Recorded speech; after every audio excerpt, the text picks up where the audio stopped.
All right. Hi, everybody. And thanks for sticking around in the scorching sun. So I'm JD. I'm VP of Marketing at Camphouse. We are the media operations intelligence platform. We'll have many opportunities to talk about it. Right now, we have half an hour to actually have a chat with you, Rustom. Would you like to please introduce yourself? Sure. I'm Rustom Dastoor. I work for Mastercard. I run marketing and communications for the Americas. And I think where to start is basically how, with your current function, is almost like the result of everything you have done before. So I have a first question, because when we chatted, I know that you have done a similar role, but in APAC prior. Now you have a very regional role at Mastercard, also with the Americas. And this is the result also of you coming from agency side, moving brand, then B2B to B2C. What would you say as a marketing leader, in a way, travels through all these buckets, right? When you change region, when you change role, what do you carry with you or not? Yeah, it's a great question. I started my career in advertising. I spent about 12 or 13 years working for ad agencies like Ogilvy, J. Walter Thompson, DDB. I started my career in Mumbai, in India. I then spent many years in New York, out of Lexington and Madison Avenue. And then I worked in the agency world for a little while in Europe as well, from London. And then I've been at Mastercard for about 12 years. I was our regional marketing lead in Asia Pacific for 4 years out of Singapore. And more recently, for the last 4.5, 5 years, running North and South America out of New York. So the question about sort of what is the underlying sentiment, right? Which is that people fundamentally aren't that different. On a hot day, you need a cold drink no matter where in the world you are. So the insights and the attitudes are not that different. But what changes is the context, right? On a day like this, if you're hot, you go and buy a Coke for maybe €3 or €4. But for someone in some parts of the world, that is a monthly salary. So the context changes, and you've got to start thinking differently as a marketer to recognize what context means in terms of the sales process. And how do you, in a way, as when you work regionally, how do you source this context? Because of course you can't be an expert in, I think we said 47 markets that you look after, right? Something That's like that. Right. And so you can't be an expert with all, the learnings from it. So how do you source it? So look, it's a complex web of relationships and interactions. You have to have a team that is immersed in the local markets to be able to live and experience what's happening in there. You've got to have partnerships, whether that's agency partners or whether that's client partners or whether that's others who are native to that area, who are able to sort of understand the nuances and the culture and market development cycles. So for instance, the payments business that I'm in, states of market development differ drastically from markets like the US to, say, Brazil, to China, to Japan. So having people who live and experience the product and live and experience the culture is extremely essential.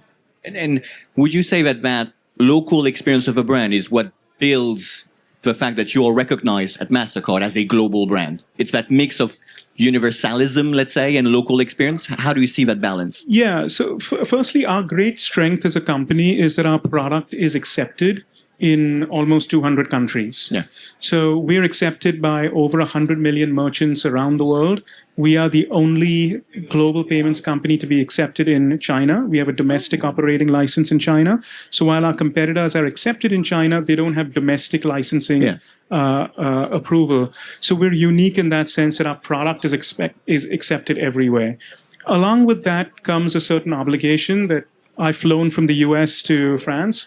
I've not brought any cash with me, but I'm not concerned because I have a MasterCard and I can use it anywhere I want over here. So from a marketing perspective, that is a great value and a great strength that we have to communicate to our cardholders, that we enable that kind of ubiquity. Yeah, you also like almost have the local experience as part of your product. Since as a payment provider, you make that link between different countries where you can pay everywhere. Exactly. Yeah. And how, if we go to a more of a marketing system, let's say, angle, for you to communicate, for example, the extent of your network, the extent of your payment system, or your brand overall, with, of course, your platform that everybody knows with Priceless, how do you work on that creative and media integration? We think that, it's definitely a hot topic this year at Cannes, which is nice that it makes a comeback after all these years where maybe it's been very split. How do you work at Mastercard, or you as a marketer, on how to make creative and media work together? Look, we first have to take a step back and understand what's happened with media in general. There has been a huge fragmentation in the media landscape. So if you start off and look at the late 70s, right, in the US, there were three major TV networks: NBC, ABC, Fox, CBS. And they were all ideologically just a little far apart from one another. So most people got their news the same way, they consumed their sports the same way, their entertainment the same way. And then you started seeing this fragmentation starting off in the 80s. You had deregulation of the radio market. You had, cable television. If you like sports, there's ESPN. If you like music, there's MTV. Then you roll on and you'll see that, there's fragmentation with the advent of the internet. Thousands of websites, then social media, more fragmentation, then streaming, more fragmentation. Now you have AI-enabled or, algorithm-enabled platforms that cater to your opinion that might be very separate from my opinion. It sounds very scary. Go on. Yeah, so for a marketer, this fragmentation has been very, very challenging. So the first thing you want to do is not be wedded to a particular medium, but you want to tie yourself to your potential consumer. And you want to do that by saying, what do I understand about this consumer? What data am I able to get about this consumer? And then how do I follow this consumer no matter where they go? So it doesn't matter if they're watching live sports on television, or if they're on Facebook, or if they're going onto other platforms. Your data element is that common glue, that digital identity to determine where they are so you can target them accordingly. So that is the first major step change from a very concentrated media environment to a very fragmented media environment.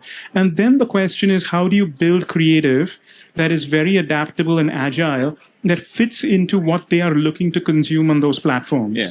So, with the 30-second ad becoming less engaging than it once was, you've got to find other ways for your messaging and your content to integrate into environments that they're natively consuming. So for you, almost the media and creative merge via that data string where you follow the audience through. It's That's right. part of your thinking. Yeah. That's right. You've got to have a common understanding of what they're consuming, where you can make an impact and be welcomed. And then you've got to know where they're spending their time and where they're spending their engagement. Yeah. And you just mentioned the eroding efficiency of a 30-second spot. How do you work on attention?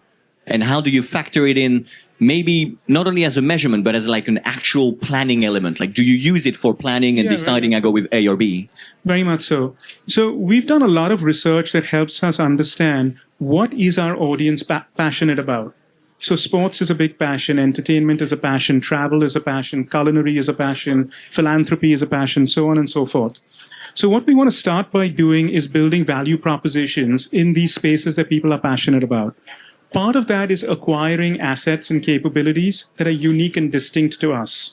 So if you love golf, we are partners with the PGA Tour, the Open, the Arnold Palmer Invitational. We have brand ambassadors in the space. Right now, football, or soccer as we call it in the US, is dominated by the World Cup. We sponsor the Champions League. We sponsor Copa America, Copa Libertadores. We're sponsors of Lionel Messi. So we start building assets in an ecosystem within these passion areas. We then make that available to cardholders and our audience in a manner that they can't get on their own. So these are once-in-a-lifetime experiences that connect them with us. And then we use social media to amplify that to billions of people around the world. So for instance, last year, we were sponsors of Lady Gaga and her comeback album and tour, and we gave our cardholders a chance to be in her music video. Okay. So 32 cardholders got the chance to film a music video for Abracadabra with Lady Gaga. Now, you can have a lot of money and you can go to a Lady Gaga concert, but there isn't enough money out there to convince Lady Gaga to have you in one of her videos. But by having a Mastercard, we enable that. And then we show the entire experience from the time folks started getting involved in this to the time that they cut the video. And in aggregate, we had about 12 billion views. Dang. So, that's a lot of engagement, especially for a brand in the financial services space. But how do you almost like scale those experiences, right? Because you're going to communicate that, of course, to the grand mass to create the desire, and that's the whole point. And a few are going to live it, and then you amplify it via social. So there's an idea of scaling that times the hundreds of events that you just mentioned. How do you work on that scaling? So we have assets that are large and small, that go into value propositions, etc. This year, we sponsored the Noah Khan Great Divide Tour, and we made the tickets accessible through our Mastercard collection and our World Elite, World Legend product portfolio. Yeah. So that takes the passion for music and makes it accessible to our audience because they can go out and now get pre-sale for those tickets. So that drives a tremendous amount of engagement. Again, it is scaled to the extent that the tour allows, but it is more than the 30 people that got to be in the video. And with that, we start building up a impression and a perception with our audience that being a Mastercard cardholder will open up a world of possibilities for you. And how do you, in a way, from that system, because you have almost a very vertical system where you need to understand very well a given event, a given culture signal, or a given data string to identify your audience through. But how do you work on your operating model to act on it with your agency partners? Because you guys ran a pitch, I think, last year, which was pretty public, also because of a holding company's context overall, which takes half this or that. So how do you take into account your brand strategy when you design your operating model? How does that work for you? Yeah. So look, our agency partners are a very integral component of what we do. It starts with bringing us thinking and ideas and having a ear to the ground that helps us stay ahead of where culture is going, etc., or at least helps us stay ahead of our competitive pack. So the agency world is a very important early warning signal for us to start thinking about what we should be doing next. So there's that component that is very well served. The second component is bringing this whole insight, if you will, to life. And once again, our capabilities are based in the payments industry and financial services. We're not event organizers. We're not, creative designers, etc. And we depend on our agencies to help bring that vision to life in a manner that is contemporary, differentiated, and really sets us up well. And then they help us measure and optimize and say, how can we do this better the next time? So when we ran a RFP for a media partner last year, we actually were very pleased with our former media partner. We parted on very good terms. But what we were looking for was a partner who was more advanced in the data and automation space, who would bring more AI-enabled thinking to the table and would allow us to get ahead of some of these trends. So that's where we leaned. And thinking of what you just said, do you consider yourself a data company? We are a data company. That is just a matter of fact. Our product is the exchange of digital information. So when you tap your credit card at any of these merchant locations, a piece of data is going to the acquiring bank, from the acquiring bank to the issuing bank checking your creditworthiness, and then routing back. So we are the ultimate data company.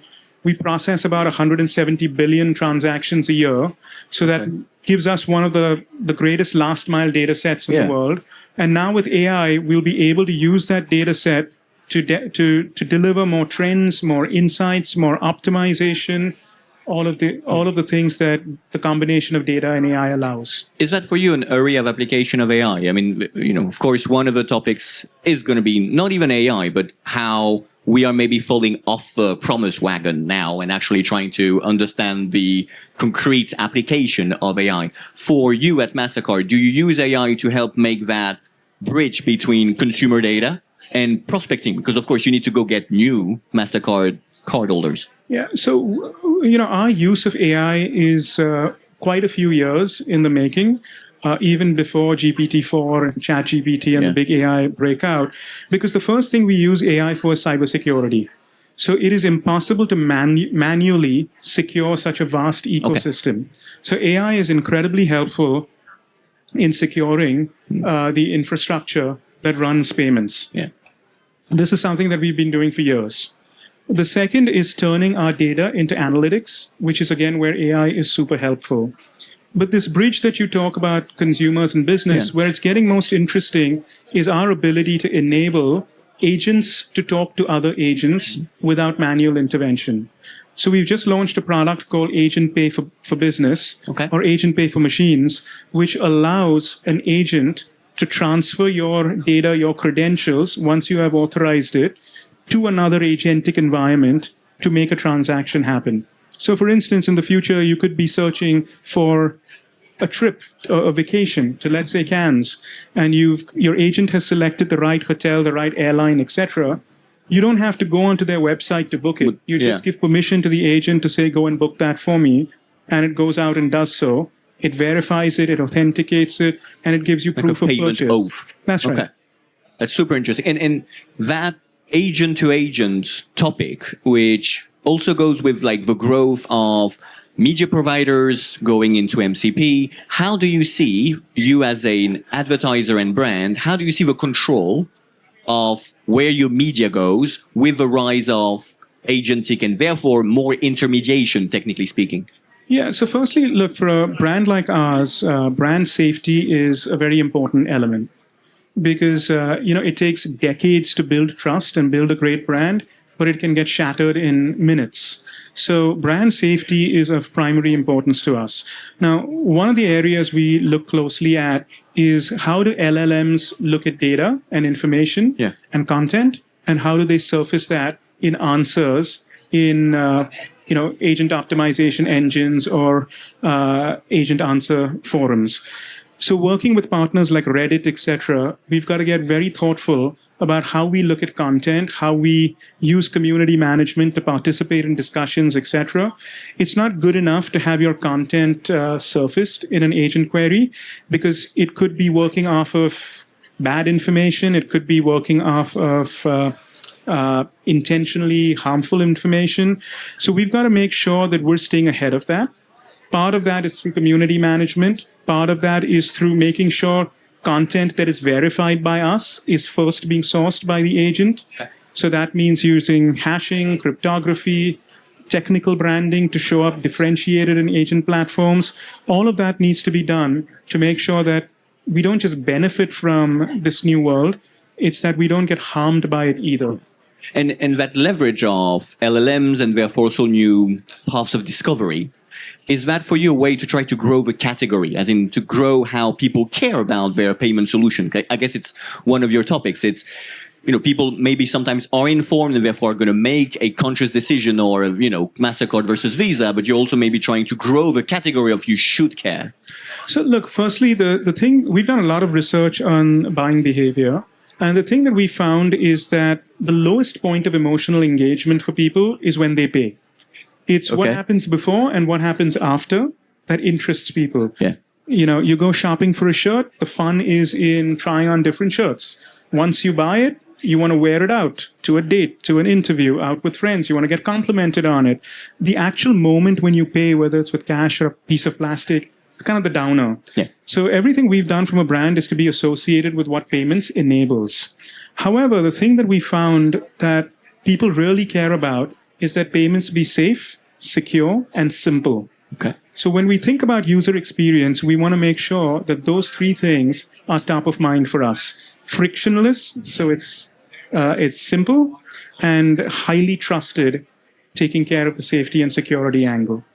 And so to carry those 3S and make people understand how Mastercard brings them, where do you sit as a leader on the topic of Crozet this year, which is go big versus lots of little, right? The difference between a very lesbian theory driven with a go big, and which you do have with a 25-year-old creative idea that you keep bringing new life to, but also how to adapt to algorithm hungry for new assets and new stories and hundreds of thousands of assets.